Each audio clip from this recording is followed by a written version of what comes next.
வணக்கம் மக்களே! இந்த வீடியோல நம்ம பல பங்குகள் பற்றியான அப்டேட் எல்லாம் டிஸ்கஸ் பண்ண போறோம். ஒன்னொன்னா நம்ம பார்ப்போம். நம்ம பார்க்க போறது ஐஆர்இடிஏ கிட்ட இருந்து வந்த Q3 ரிசல்ட்ட தான் நம்ம ஃபர்ஸ்ட்டு பார்க்க போறோம். நேத்து பார்த்தீங்கன்னா, இந்த ரிசல்ட் வந்திருந்தது. எப்படி பெர்ஃபார்ம் பண்ணியிருக்காங்க? இப்ப இருக்கக்கூடிய நிலைமை என்ன? அப்படிங்கிறத பற்றியெல்லாம் நம்ம விவரமா பேசுவோம். ஃபர்ஸ்ட்டு இந்த காலாண்டு பெர்ஃபார்மன்ஸ் பார்த்தீங்கன்னா, ஒரு பெட்டரான ஒரு பெர்ஃபார்மன்ஸா ஐஆர்இடிஏக்கு அமைஞ்சிருக்கு. நெட் ப்ராஃபிட் பார்க்கும்போது ஒரு 38% உயர்ந்திருக்கு. 585 கோடி ப்ராஃபிட்டா போஸ்ட் பண்ணியிருக்காங்க. ஆனா, போன காலாண்டு கூட நம்ம கம்பேர் பண்ணும்போது ரொம்பலாம் இல்ல. ஒரு 36 கோடி கிட்ட அவங்களுடைய லாபம் பார்த்தீங்கன்னா, உயர்ந்திருக்கு. பட் கன்சிஸ்டன்ட்டா ஒரு நல்ல வளர்ச்சிய ரெவென்யூலயும் சரி, லாபத்திலயும் சரி குடுத்துட்டு இருக்கக்கூடிய ஒரு நிறுவனமா தான் இந்த ஐஆர்இடியே இருந்துட்டு வந்துட்டுருக்கு. ஆனா, இப்ப இருக்கக்கூடிய வேலை ஓகேவா? அப்படின்னு கேட்டா டெஃபினட்டா இல்ல அப்படின்னு தான் நம்ம சொல்லியே ஆகணும். இதெல்லாம் கன்னா பின்னான்னு ஒரு வளர்ச்சிய குடுத்த ஒரு பங்கா தான் இருந்துட்டு வந்துட்டுருக்கு. ஐபிஓல வந்தது. அங்கருந்து பார்த்தீங்கன்னா, ஆல்மோஸ்ட் ஒரு 10 பேக்கர் ரிட்டர்ன குடுத்த ஒரு பங்கு. ஐபிஓ எனக்கு அலர்ட் ஆச்சு. அதுக்காக எல்லாமே பார்த்தீங்கன்னா, நான் வச்சிருந்தேனான்னு கேட்டா இல்ல. நான் அப்படியே ஒரு பேஸ்டு மேனர்ல எக்ஸிட் ஆயிட்டே தான் இருந்தேன். இந்த ஐஆர்இடிஏல. ஸோ ஒரு 120 அப்படிங்கிற ஒரு ரேஞ்ச் கிட்டயே பார்த்தீங்கன்னா, நான் ஒரு சில குவான்டிட்டீஸ எக்ஸிட் பண்ணேன். அதுக்கப்புறம் ஒரு ஏற்றத்த கொடுக்கும்போது எக்ஸிட் பண்ணேன். பீக்ல போற வரைக்கும் எக்ஸிட் தான் பண்ணேன். இப்ப பார்த்தீங்கன்னா, கொஞ்சோண்டு தான் இருக்கு. நல்ல ஒரு ரிட்டர்ன குடுத்த ஒரு பங்குன்னே சொல்லலாம். ஆனா, இதுல என்னோட ஒரு ஒரு ஏதாச்சும் ஒரு முயற்சி இருக்கா அப்படின்னு கேட்டா இல்ல. நான் ஐபிஓல பார்ட்டிசிபேட் பண்ணேன். அதுல ஒரு லக்கா பார்த்தீங்கன்னா, எனக்கு இந்த ஐஆர்இடிஏ அமைஞ்சதே தவிர, ஸோ நான் உட்காந்து டீப்பா அனலைசிஸ் பண்ணி பிடிச்சேன் அப்படின்ட்டுலாம் இந்த ஐஆர்இடிஏ பக்கம் நம்ம சொல்லவே கூடாது. கிளைமே வச்சுக்க கூடாது. லக்ல நமக்கு கிடைச்சது. அதுல ப்ராஃபிட் நம்ம தொடர்ந்து புக் பண்ணோம். இப்ப பார்க்கும்போது ஒரு நல்ல கரெக்ஷன குடுத்துட்டு இருக்கு. ஆல்மோஸ்ட் ஒரு 300 கிட்ட இருந்து இப்போ வெறும் ஒரு ₹130 கிட்ட ட்ரேட் ஆயிட்டு இருக்கு. இன்னுமே கரெக்ட் ஆகும் அப்படின்னு தான் நான் எக்ஸ்பெக்ட் பண்றேன். ஆனா இதே சமயத்துல ஐஆர்எஃப்சி ₹20 கிட்ட பார்த்தீங்கன்னா, அனாலிசிஸ் பண்ணி அந்த பங்க பார்த்தீங்கன்னா, நான் ஃபோக்கஸ் பண்ணேன். அதுவும் நல்ல ஒரு ரிட்டர்ன குடுத்தது. அது மட்டும் இல்ல, ஐஆர்எஃப்சில நமக்கு 2 டைம் பார்த்தீங்கன்னா, வாய்ப்ப வாரி குடுத்துச்சு. இதுக்கு முன்னாடி அதாவது ஒரு நல்ல ராலி ஏற்படுறதுக்கு முன்னாடி ஒரு ₹80 ₹90 அந்த ரேஞ்ச்ல ஒரு ஷார்ட் டெர்ம் பண்றதுக்கான ஒரு ஆப்பர்ச்சுனிட்டியும் ஐஆர்எஃப்சி அண்ட் இந்த ஆர்விஎன்எல் 2மே நமக்கு இதுக்கு முன்னாடி ஏற்படுத்தி குடுத்திருந்தது. ஸோ, அதில ஒரு நல்ல பெர்ஃபார்மன்ஸும் பார்த்தீங்கன்னா, நமக்கு கிடைச்சிருந்தது.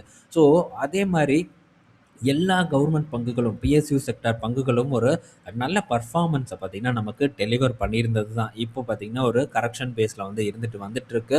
ஸோ, அதனால நமக்கு இந்த இடத்துலலாம் பெரிய ஒரு ஆப்பர்ச்சுனிட்டி இல்ல அப்படிங்கிறத நம்ம ஓப்பனா ஒத்துக்கிட்டு தான் ஆகணும். ஆனா, இதெல்லாம் நம்ம தொடர்ந்து வாட்ச் லிஸ்ட்ல வச்சுட்டே இருக்கக்கூடிய பங்கு தான். ஸோ, ஒரு நல்ல ஒரு டைம் வந்ததுன்னா, அப்போ இந்த பங்குக பத்தி நம்ம பிடிக்கிறத பற்றியெல்லாம் திங்க் பண்ணலாம். ஸோ, இது ஐஆர்எஃப்சி அண்ட் இந்த ஐஆர்இடிஏவோட அப்டேட்டா இருக்கு. ஸோ, கண்டிப்பா இந்த பங்குகள நம்ம வாட்ச் லிஸ்ட்ல போட்டுட்டு வாட்ச் பண்ணிட்டே வர்றத தவிர, வேற வழி இல்ல. ஆனா நான் தொடர்ந்து ட்ராக் பண்ணிட்டு இருக்கேன்.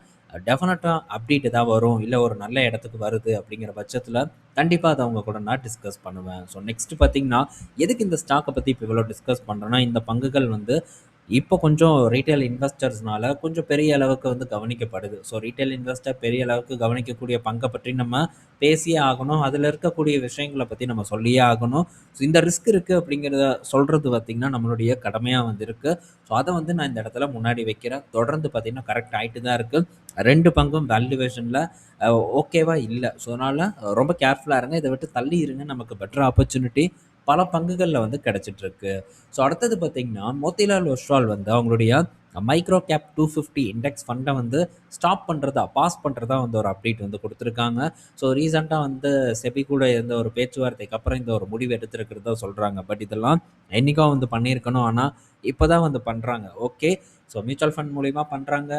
தொடர்ந்து முதலீடு பண்ணிட்டே இருக்கணும் அப்படிங்கிறது தான் இந்த மியூச்சுவல் ஃபண்ட்ஸோட கான்செப்ட்டே. பட் எதுக்கு ஸ்டாப் பண்றாங்கன்னா, இங்க இருக்கக்கூடிய ரிஸ்க்கையும் நம்ம கண்டிப்பா புரிஞ்சுக்கணும். சில பேரெல்லாம் நான் பார்க்குறேன். ஸோ, சிப் பண்றது தான் ஒரு சிறந்த முறை. ஒண்ணும் அதில மாற்று கருத்தே இல்ல. சிறந்த முறை தான். ஆனா, சிப் பண்ணி பெரிய பணக்காரன் ஆக முடியாதுங்கிறது என்னுடைய ஒரு வாதமா இருக்கு. ஸோ, சிப் பண்ணலாம். நம்ம பலமுறை டிஸ்கஸ் பண்ணியிருக்கோம். ஸோ, பண்ணக்கூடிய இடத்துல நம்ம சிப் பண்ணோம்னா, கண்டிப்பா ஒரு பெட்டரான பெர்ஃபார்மன்ஸ் கிடைக்கும். நான் இதுக்கு முன்னாடி ஒரு கமெண்ட் பார்த்தேன். நேத்து தான் கமெண்ட் அந்த கமெண்ட்ட பார்த்தேன். ஸோ, என்னன்னா இப்போ இப்போ என்னன்னா, என்னுடைய ஒரு மெத்தட் அப்படிங்கிறது நான் என்ன பண்றேன் அப்படின்னா, நான் வந்து ஒரு பாட்டம் ஃபிஷ் பண்றேன். இது ஒரு தவறான ஸ்ட்ராட்டஜி அப்படின்ட்டு ஒரு பெரிய அறிவாளி வந்து கமெண்ட் செக்ஷன்ல மென்ஷன் பண்ணியிருக்காங்க. ஸோ பாட்டம் ஃபிஷிங் பண்ணாம அப்புறம் என்ன பீக்லயா கொண்டு போய் ஸ்டாக்க வாங்குவாங்க? என்ன எதுக்கு கருத்து ஏதோ ஒண்ணு வந்து சொல்லணும் அப்படிங்கிறதுக்காக வந்து நேத்து பலரும் வந்து கமெண்ட்ட வந்து போட்டு தெறிக்க விட்டுட்டு இருந்தாங்க. ஆனா, ஸோ இப்ப இருக்கக்கூடிய மார்க்கெட் நிஃப்டி என்ன இருக்குன்னு நம்ம பார்த்துருக்கோம். பல பங்குகளோட மதிப்பீடு என்ன இருக்கு அப்படிங்கிறத பற்றியெல்லாம் நம்ம தொடர்ந்து டிஸ்கஸ் பண்ணிட்டு தான் வந்துட்டு இருக்கோம். ஸோ இந்த மாதிரி சூழ்நிலையில நம்ம பொறுமையா இருந்து பொறுத்திருந்து தான் நல்ல நல்ல பங்குகள் ஏன் கிடைக்கலையா? நம்ம பொறுத்திருந்தோம். பாட்டம் ஃபிஷிங்காக வெயிட் பண்ணிட்டு இருந்தோம். எந்த பங்கும் கிடைக்கலையா? ஸோ டிசிஎஸ் கிடைக்கலையா? ஐடிசி கிடைக்கலையா? இன்னும் எஸ்டிஎஃப்சி அது முன்னாடி அது கூட ஓகே. அதெல்லாம் விட்டுருங்க. ஸோ இன்னும் பார்த்தீங்கன்னா டாடா மோட்டார் வரது ஆப்பர்ச்சுனிட்டிக்கு ரெடியா வந்திருக்கு. விரைவில் பார்த்தீங்கன்னா நமக்கு கிடைக்கும். ஸோ இந்த ஒரு பாட்டம் ஃபிஷிங் ஸ்ட்ராட்டஜிய பார்த்தீங்கன்னா, வேஸ்ட்டுங்கிறாங்க. இது ஒரு ஸ்ட்ராட்டஜி அப்படிங்கிறதே கிடையாதுங்க. இதெல்லாம் என்னங்க ஸ்ட்ராட்டஜி? ஸ்ட்ராட்டஜியே இல்ல அப்படிங்கிறது இந்த இடத்துல நான் அடிச்சு சொல்லுவேன்.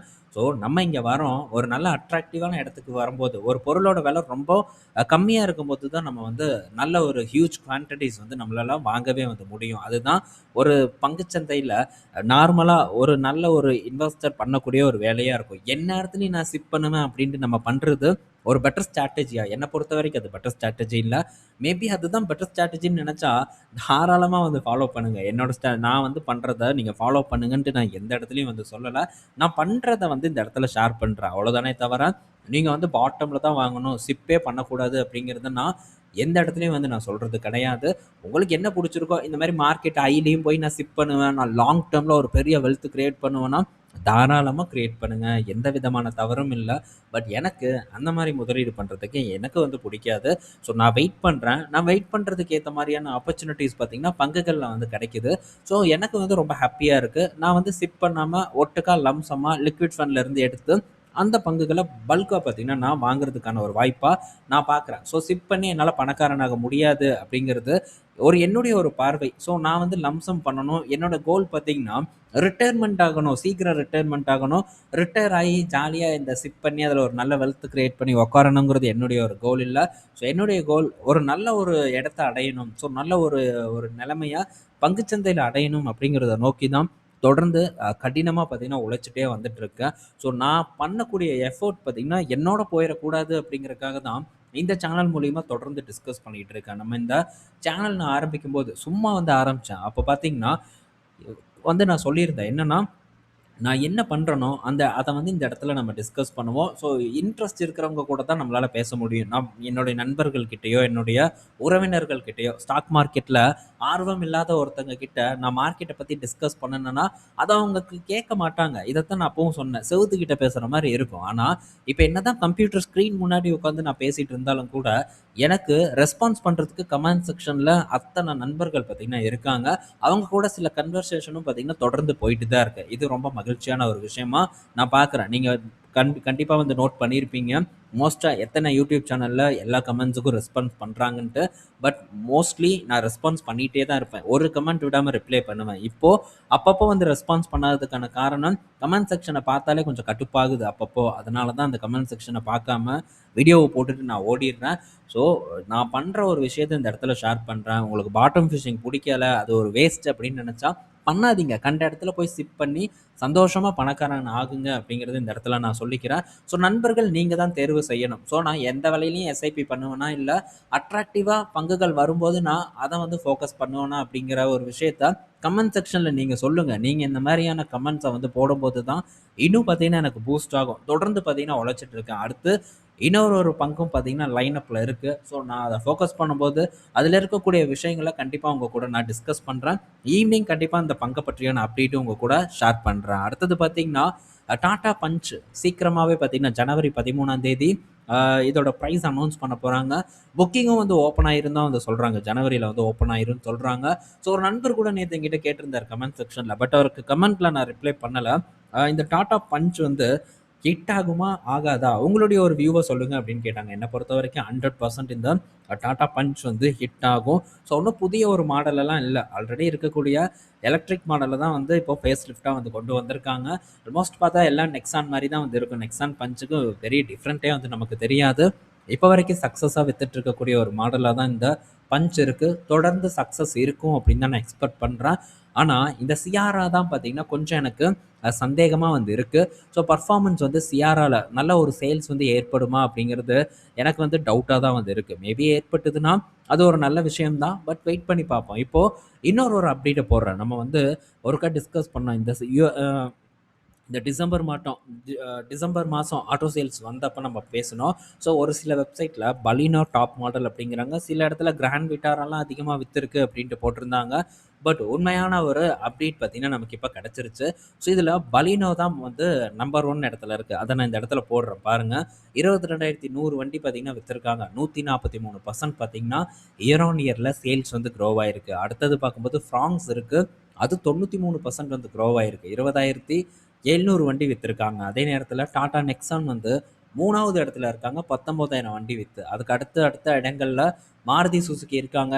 டிசைர் இருக்கு. 19,000 யூனிட். அடுத்தது ஸ்விஃப்ட் இருக்கு. 18,767 யூனிட். கிட்டத்தட்ட 80% பார்த்தீங்கன்னா, சேல்ஸ் வந்து இன்க்ரீஸ் ஆயிருக்கு. ஸோ, இந்த மாருதி சுசுகியில எல்லாரும் கிளைம் பண்ற ஒரே விஷயம் என்னன்னா, 3 சிலிண்டர் அப்படின்ட்டு இந்த ஸ்விஃப்ட்ட வந்து அவாய்ட் பண்றாங்க அப்படின்னு சொன்னாங்க. ஆனா, இப்போ அதெல்லாம் மறந்துருச்சு மார்க்கெட். நம்ம மறக்க மாட்டோம். நம்ம வந்து அதில வந்து கரெக்ட்டா இருப்போம். ஆனா, பையர்ஸ் வந்து ஒரிஜினல் பையர்ஸ் யாரு? அவங்க தான் வந்து தீர்மானிக்கிறாங்க. வாங்கலாமா? வேண்டாமான்ட்டு. அவங்க பார்த்தீங்கன்னா, வாங்கலாம் அப்படின்னு தீர்மானிச்சதுனால தான் ஸ்விஃப்ட் பார்த்தீங்கன்னா, இந்த அளவுக்கான ஒரு விற்பனைய வந்து கொண்டு வந்திருக்கு. ஸோ 3 சிலிண்டர் ஹிட் ஆகாது அப்படின்ட்டு பலரும் பேசினாலும் கூட, சந்தை அதுக்கு நேர் எதிரா தான் வந்து செயல்பட்டிருக்கு. 3 சிலிண்டர் விற்பனை ரொம்பவே வந்து நல்லாயிருக்கு. ஸோ இப்போ இன்னொரு ஒரு மாடல். இப்போ இந்த விக்டோரிஸோட சேல்ஸ் வந்து நல்லாயிருக்கு அப்படின்னு வந்து சொன்னாங்கன்னா, வந்த டேட்டா பார்த்தீங்கன்னா, வெறும் 6,200 யூனிட் தான். பட் இதுக்கு முன்னாடி நமக்கு கிடைச்ச செய்தி ஆர்டிக்கல் என்ன வந்ததுன்னா, 14,000 யூனிட் கிட்ட வந்து விக்டோரிஸ் வித்துட்டாங்க அப்படின்னு போட்டிருந்தாங்க. பட் வெறும் 6,200 யூனிட் தான் வந்து விக்டோரிஸ் செல் ஆயிருக்கு. ஸோ விக்டோரிஸோட விற்பனை பார்த்தீங்கன்னா, பாதியா வந்து குறைஞ்சிருக்கு. போன மாசத்தோட கம்பேர் பண்ணும்போது. ஏன்னா 12,000 கிட்ட வித்திருந்தாங்க நவம்பர்ல. இப்ப வெறும் 6,000 தான் வந்து வித்திருக்காங்க. ஆனா, கிரெட்டா பார்க்கும்போது 13,000 யூனிட் வித்திருக்காங்க. ஸோ கிரெட்டா அவங்களுடைய பொசிஷன மெயின்டெயின் பண்றாங்க. பட் அதே சமயத்துல Brezza பார்க்கும்போது ஒரு 17,700 யூனிட் கிட்ட வித்திருக்காங்க. ஓவராலா ஸோ கொஞ்சம் பெர்ஃபார்ம் பண்ணாத மாடல்ஸ் எல்லாம் மாருதி சுசுகில இந்த டிசம்பர் மாசத்துல சூப்பரான ஒரு பெர்ஃபார்மன்ஸ வந்து பண்ணியிருக்கு. அதே மாரி டாட்டாவ பொறுத்தவரைக்கும் ஒரு 3 வண்டி இருக்கு. டாப் 25ல ஒண்ணு நெக்ஸான், இன்னொன்னு பார்த்தீங்கன்னா பஞ்ச் இருக்கு. 16,000 யூனிட் வித்திருக்காங்க. 8வது இடத்துல இருக்காங்க. அடுத்தது 24வது இடத்துல டியாகோ இருக்காங்க. 5,826 யூனிட் வந்து வித்திருக்காங்க. அவ்வளோதான். ஹியூண்டாய் பார்க்கும்போது ஒரு 2 இடத்துல வந்து இருக்காங்க. மகீந்திரா சில இடத்துல இருக்காங்க. பட் மோஸ்ட்டா ஆக்குபை பண்ணதுன்னு பார்த்தீங்கன்னா, மாருதி சுசுகி தான் இந்த டாப் 25ல பெரிய அளவுக்கு டாமினன்ட் பண்ணக்கூடிய ஒரு பொசிஷன்ல இருந்துட்டு வந்துட்டு இருக்கு. ஸோ பார்ப்போம். அடுத்தடுத்து சியாரா எப்போ வரும்? எப்படி விக்கும்? அப்படிங்கிறத பார்க்க ரொம்ப ஆர்வமா இருக்கேன். வெயிட் பண்ணி பார்ப்போம். நெக்ஸ்ட்டு ஆரோ ஃபார்மா கிட்ட இருந்து ஒரு அப்டேட் வந்திருக்கு. ஸோ ஆரோ ஃபார்மா பார்த்தீங்கன்னா, இப்போ கனடால வந்து ஒரு கேன்சர் ட்ரக் பயோசிமிலர் வந்து லான்ச் பண்ண போறதா சொல்லியிருக்காங்க. இதுதான் அந்த ட்ரக்கோட வந்து பேரு. ஸோ இதற்கான ஒரு அப்ரூவல் பார்த்தீங்கன்னா, கனடா என்ஓசி குடுத்துட்டதாவும் சொல்லியிருக்காங்க. இந்த என்ஓசி தான் இந்த டாக்டர் ரெட்டிக்கு வந்து குடுக்காம இருந்தாங்க. எதுக்கு? செமக்ளூடைட் வந்து லான்ச் பண்றதுக்கு. ஸோ அதுக்கு சில விஷயங்கள் எல்லாம் சொல்லி, அ அதுக்கு என்ஓசி தருவதற்கு கனடா ஹெல்த் பார்த்தீங்கன்னா, மறுப்பு தெரிவிச்சிருந்தாங்க. பட் இப்போ ஒரு கேன்சர் ட்ரக்குக்கு ஆரோ ஃபார்மாவோட சப்சிடரி வந்து கியூராடெக் வந்து ரிசீவ் பண்ணியிருக்காங்க இந்த என்ஓசிய. ஸோ விரைவில் வந்து லான்ச் பண்ணுவாங்க. இது ஆரோ ஃபார்மாவ பொறுத்தவரைக்கும் ஒரு பாசிட்டிவான ஒரு நியூஸா வந்து அமைஞ்சிருக்கு. ஸோ இதில நம்ம சில விஷயங்கள நம்ம பேசினாலும், ரொம்ப டீட்டெயில்டான சில அப்டேட் எல்லாம் நம்ம பார்த்திருப்போம். ஸோ இந்த பல்க் பையிங் அதே மாரி அதாவது பாட்டம் ஃபிஷிங் அண்ட் எஸ்ஐபி பற்றி நம்ம பார்த்திருப்போம். ஸோ சிப் அப்படிங்கிறது தவறில்ல. பட் சிப் எப்படி பண்ணணும்? ஸோ எந்த இடத்துல எந்த பங்குல சிப் பண்ணணும் அப்படிங்கிறத நம்ம தெரிஞ்சுக்கணும். சைக்கிளிக்கல் ஸ்டாக்ல கொண்டு போய் நம்ம சிப் பண்ணணும்னா வேலைக்கு ஆகாது. ஸோ ஒரு பக்கம் நம்ம சிப் பண்ணணும்னாலும், இன்னொரு பக்கம் லம்சம் பண்றதுக்கு ஒரு பாட்டம் ஃபிஷிங் பண்றதுக்கான பணம் நம்மகிட்ட இருக்கணும். ஸோ அதுதான் என்னுடைய ஒரு கருத்தா இருக்கு. ஸோ புரிஞ்சுக்குவீங்கன்னு நான் நினைக்கிறேன். அப்பப்போ இத பற்றியெல்லாம் நம்ம தொடர்ந்து டிஸ்கஸ் பண்ணுவோம். நெக்ஸ்ட் ஈவினிங் நம்ம இன்னொரு ஒரு வீடியோல மீட் பண்ணுவோம். பாய் மக்களே!